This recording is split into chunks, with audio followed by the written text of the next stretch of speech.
అందరికి ఇవాళ మా అమ్మతో ఎన్నో తంటాలు పడి కాజు తవా రొట్టి చేపించుకున్నా. అది ఎలా చేస్తారో మీరు చూస్తారా?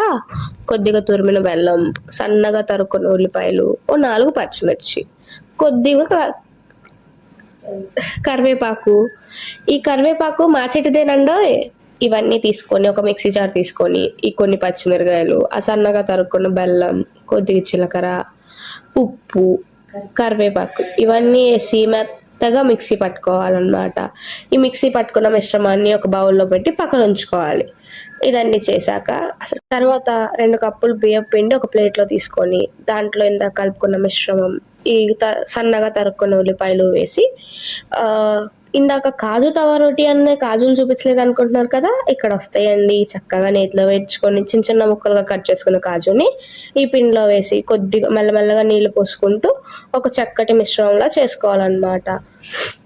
ఈ సన్నగా తరుక్కున్న కాజులు కాలాక మన పంటికింట తగిలితే భలే ఉంటాయండి. తర్వాత వీటిని చిన్న చిన్న బౌల్స్‌గా చేసుకొని, ఒక పేపర్ మీద ఆయిల్ రాసుకొని, మెత్తగా ఫింగర్స్‌తో ఒత్తుకుంటా ఉండాలనమాట. ఒక చిన్న సైజ్ చపాతీలాగా. అలా ఒత్తుకున్న దాన్ని పెన్నం పెట్టి స్టవ్ ఆన్ చేసుకొని పొయ్యి మీద తవా పాన్ పెట్టుకుంటామనమాట.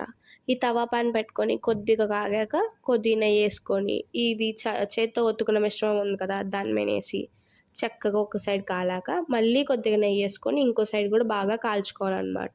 ఇది బాగా కాల్చుకున్న దాన్ని ప్లేట్‌లో వేసుకొని సర్వ్ చేసుకొని తింటే ఉండిద్దండి. అబ్బబ్బబ్బబ్బా! దీంతో పాటు మీరు కెచప్ వాడొచ్చు. కెచప్‌తో తింటే ఇంకా బావుండిద్ది. ఇదెలా వచ్చిందో మీరు కూడా ఇంట్లో ట్రై చేసి చూడండి. నిజంగా బావుందో లేదో నాకు కమెంట్ చేయండి.